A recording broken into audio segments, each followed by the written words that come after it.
narakubonye ko uri Imana ushaka gusanga umuntu ukamwigisha, ukamugira inama, ukamurongora n'inzira akwiriye gucamo.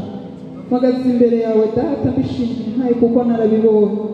Kandi Mwami, n'aba bene Data hariho ukuntu bumva bamerewe mu mitima yabo, hariho Mwami biriko birabereka inzira, hariho abari mu mayira abiri. Mwami, ndasenga mu izina rya Yesu Kristo kugira ngo buri muntu wese akuwe hasi n'icyo umugenderere. Uri Imana ivuga, narakumvise uvugana nanjye si rimwe si kabiri Mwami, kandi ibyo wagiye uvugana nanjye warabirinze gushika bisohoye. None Mwami, ndasengana n'aba bose ishengero ryawe Mwami, buri wese umugenderere, umusuke w'umwami wawe yera, amwigisha inzira kuko umwami wawe yera niwe atwigisha iby'ukuri byose.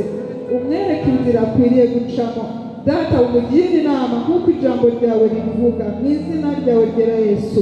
Ubagirire neza uwari umerewe nabi mu buryo bumwe cyangwa ubundi, kuko uri Imana itabara. Umutabare, umugenderere, yumve ijwi ryawe. Utari kumva ijwi ryawe Data, yumve ijwi ryawe mu izina rya Yesu Kristo. Mwami, ubigishe kumva ijwi ryawe, ubigishe kugendana nawe, ubigishe Mwami ibijyanye n'ubu bwami bwawe tubayemo, mu izina ryawe ryera.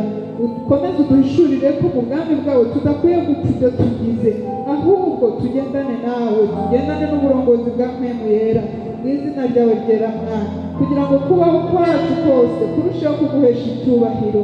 Uri Imana nziza, uri Imana ishobora gukora ibirenze kure n'iyo ibyo umuntu yavuga n'ibyo yasenga, ariko icyo nabonye cyo urashoboye Mwami. Sinzi uko wamubikora, ntabwo nabimenya kuko ni ubumana bwawe, ariko basi reka mpamya icyo nabonye.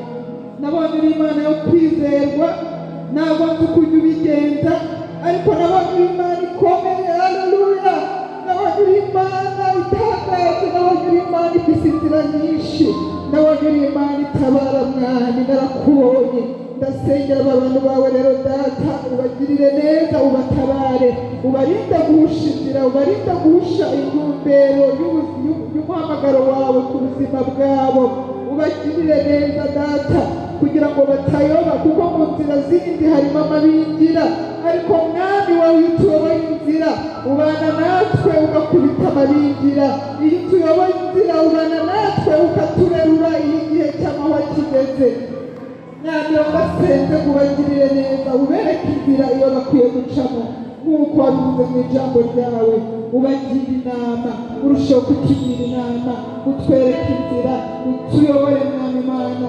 Mpemu wawe yera abane natwe, twumve ijwi ryawe igihe tugiye gucaho ntatariho.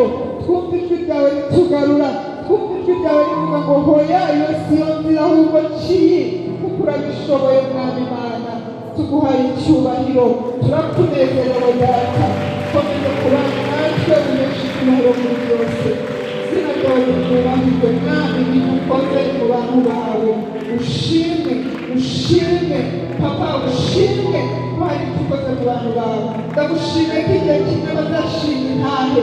Mwami, erega nanjye sinabyumva ukibivugana nanje, ariko umunsi mpagaze imbere y'ishengero ryawe ushinga intahe ko hari ibyo wakoze. Mwami, nabo ndagushimye ko hari igihe bazashima intahe yuko hari icyo wakoze. Mwami, urakoze, muhaye icyubahiro. Izina ryawe nishimwe, mu izina rya Kristo Yesu. Amen. Haleluya.